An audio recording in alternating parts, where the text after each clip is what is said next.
When it comes to the Broncos free agents wants and needs, as Sean Payton put it, I have had five. The list is down to 4 free agents that they should target. Details coming up next.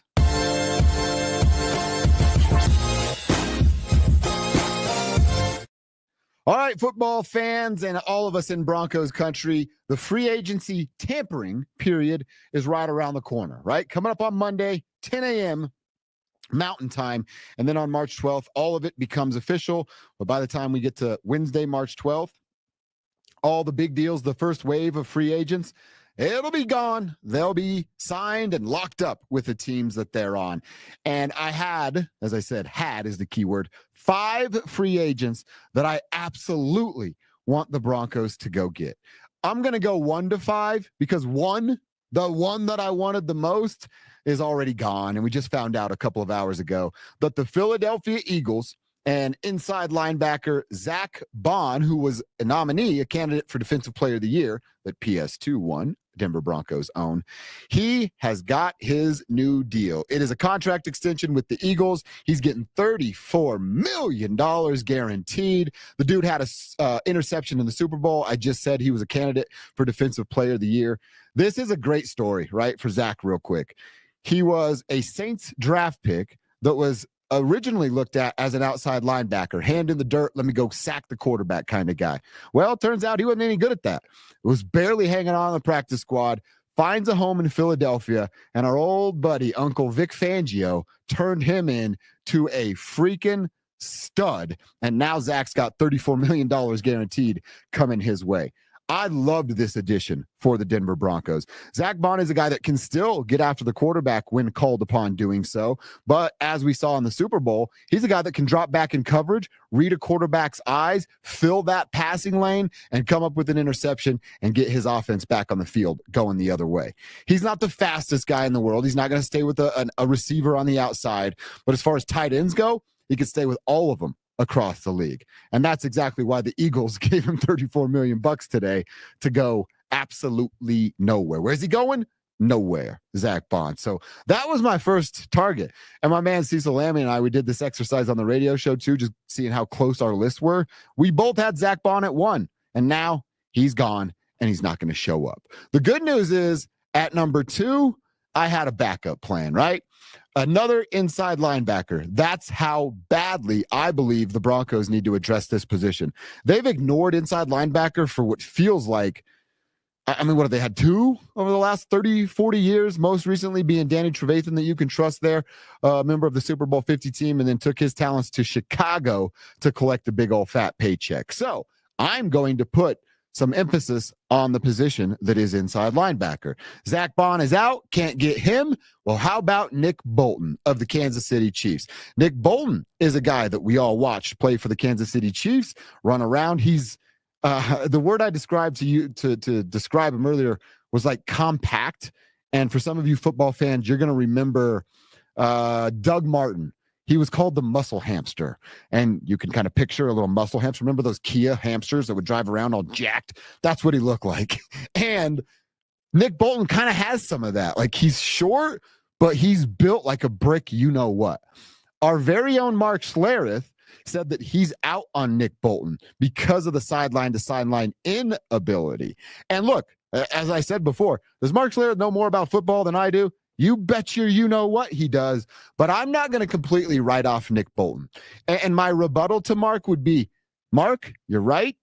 You know more about the game than I do. But did you see Justin Strnad play inside linebacker for the Broncos last year? I know you did. And you know that Bolton is a huge upgrade over a guy like Justin Strnad. Justin Strnad is a great special teams player. And every football team, well, until they get rid of special teams and do the viewers a favor, every football team needs a good special teams player. Justin Strnad is exactly that. Inside linebacker, I'm sorry, 40, that is not what you are. So even if Nick Bolton can't shed a block 100% of the time, even if his sideline to sideline speed isn't what a guy like Zack Baun's is, I promise you it's better than that of Justin Strnad. I promise you it's going to be better than that of Alex Singleton, who's on the wrong side of 30 coming off of a serious injury of an ACL. So Maybe Nick Bolton isn't the top tier inside linebacker that even I, Mark Schlereth, guys around the league looked at in the same light as Zack Baun, but he is a major upgrade over Justin Strnad, over Cody Barton, who's also a free agent. So they got to figure out what's going on with Cody. And then Alex Singleton, again, what do we expect out of a guy at that age coming off of the injury that he came off of? So my first two targets were both defensive players. Zack Baun's out because he re-upped with the Eagles. Nick Bolton, the Kansas City Chiefs are $6 million over the cap right now as I sit here recording this show. They did trade their guard, Joe Thuney. That's going to clear up a little bit of it, but they have some cap gymnastics to do before they can start throwing big bucks at a guy like Nick Bolton. So that is number two. Defensive side of the ball needs to be prioritized in free agency. Number three on the list. Here's where we'll get to the offensive side. This is the fun stuff, right? I'm going to start at tight end. New Orleans Saints tight end, Juwan Johnson. He is a guy that converted from wide receiver. You can go look at Juwan's box score and stats, and it's not going to be crazy. But again, production based off what we've seen here in Broncos country. He had over 500 yards. That's a huge upgrade over Adam Troutman, Lucas Kroll, Greg Dulcich for a second, Michael Burton, Nate Atkins, whoever the heck Sean Payton's rolling out there. His production is 10 times better than that of any of those Broncos tight ends that I just named. The thing that scares me a little bit with Juwan is that the free agent market for tight ends, it's not great. And there are going to be several teams that are going to chase Juwan Johnson. So does it become a bidding war? And anything north of about 10 million per for a guy like Juwan Johnson, I've taken my name out of the hat. I'm just not there, because what you're going to do if you're the Broncos is you're going to address the tight end in free agency, and you're going to address it in the draft, probably at number 20 with a guy like Colston Loveland. So you're getting your future tight end this year already. Why would you break the bank for a guy that's only going to be around for a couple of years? And by the way, if you're Juwan Johnson, getting close to that 30-year-old mark, you're looking for a little bit of longevity. You're looking for a term that's 3, probably 4 years with guaranteed money on it for at least 3 of those years. So I would love Juwan Johnson to come in here and be that veteran presence, while a guy like Colston Loveland then gets the luxury of time to fully be developed. But it's not a perfect world in sports, and it would have to be a perfect situation for the Broncos to land both Juwan Johnson and that rookie tight end and give them both room to grow inside this offense.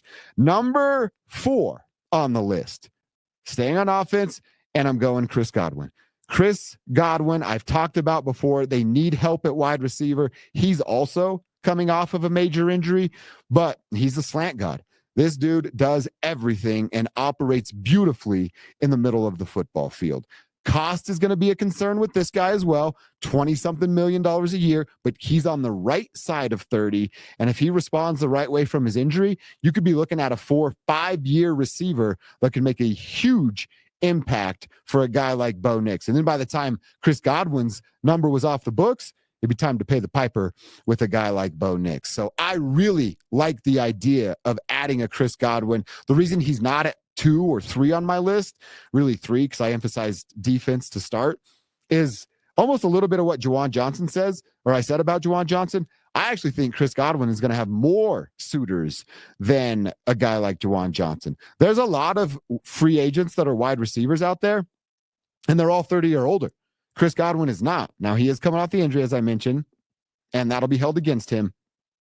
But his track record, his 1,000-yard seasons, and being under the age of 30, that is going to go a long way. Would the Broncos be interested in outbidding anybody? They have the richest guy in the room upstairs in Greg Penner, right? And by the room, I mean the entire NFL. So I really, really like the idea of Chris Godwin, and I'm even willing to pay that $19-20 million a year that it's going to cost. And then number 5, I feel like when I say this name, a few of you football fans are going to go, what the? But hear me out on it. Khalil Herbert is my 5th name. Khalil Herbert is a running back. Khalil Herbert was with the Bears, excuse me, and then got traded before the deadline to the Bengals for a 7th-round pick. That's nothing in the NFL world. 7th-round picks are throwaways, and he didn't do a lot with Cincinnati. Now, before that freaks you out, you remember what the Cincinnati Bengals were doing?